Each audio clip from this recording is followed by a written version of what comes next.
మరి అందరికీ నమస్కారం.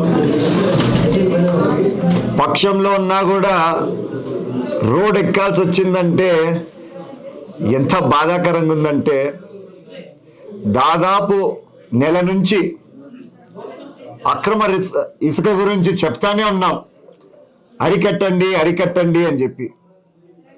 సరే, పోలీసులు ముందుకు రాలా.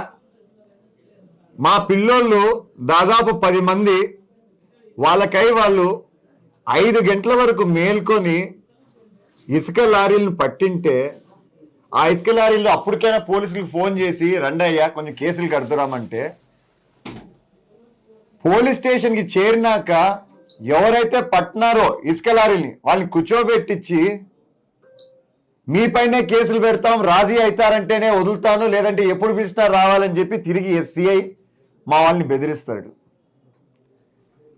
నేను ఈరోజు చెప్తున్నా గట్టిగా, మేము ప్రతిపక్షంలో ఉన్నప్పుడే లారీలు పోనీకుండా ధర్నాలు చేశాము, అక్రమ ఇసుక గురించి పోరాటం చేస్తానే ఉన్నాము. నేను ఈరోజు చెప్తున్నా, మా వాళ్ళనైనా వదిలేది లేదు. అక్రమంగా ఎవరైనా ఇసుక దోచుకోవాలని చూశారంటే మాత్రం ఖచ్చితంగా మీరు కానీ పోలీసులు కానీ ఎటువంటి చర్యలు తీసుకోలేదంటే మేమే ఇంకా రోడ్డుకు వస్తాం.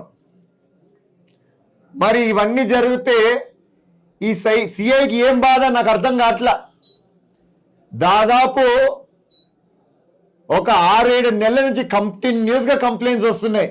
మేము స్టేషన్కి పోతే దుడుసుగా మాట్లాడతాడు, మేము స్టేషన్కి పోతే నానా బూతులు వాడి మమ్మల్ని పిలుస్తూ ఉంటాడు. మరి ఈరోజు నేను ఎప్పుడైతే ఫోన్ చేసి అన్నా కేసు కట్టండి అన్నా, అది అప్పుడైనా భయం ఉంటుంది వాళ్ళకి అని చెప్తే, నాపైకి కూడా నువ్వు ఎవడు నాకు చెప్పేది అన్నట్టుగా తిరుగుబాటు చేసినాడు.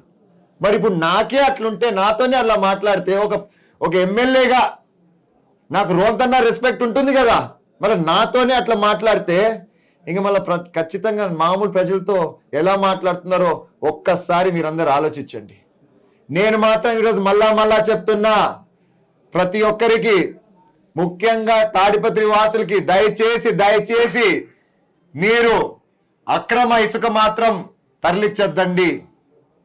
నా నియోజకవర్గంలో మాత్రం నేను ఈ పోరాటం ఆపను, చేస్తూనే ఉంటాను. మరి ఈ సిఐ పైన ఎటువంటి చర్యలు తీసుకుంటారో అధికారులని నేను వేచి చూస్తాను. ఎందుకంటే నేను కంప్లైంట్ చేయక్కర్లా, ఈరోజు జరిగిన విషయం గురించే మీరే చూడండి ఎలా ప్రవర్తించాడో ఆ సిఐ. సో దయచేసి నేను మీ అందరినీ కోరేది ఒక్కటే, అతని పైన చర్యలు తీసుకోండి. కంప్లైంట్స్ ఎన్ని ఉన్నాయంటే అన్ని ఉన్నాయి, అయినా కూడా మీరు చర్యలు తీసుకోలేదంటే మాత్రం నిజంగా అన్యాయం జరిగినట్టు ఉంటుంది. ఇసుక మాఫియా మాత్రం మానాల్సిండేదే. నేనైతే ఒప్పుకోను, నేను ఒప్పుకోను, మా ప్రజలు కూడా ఒప్పుకోరు. Right, thank you.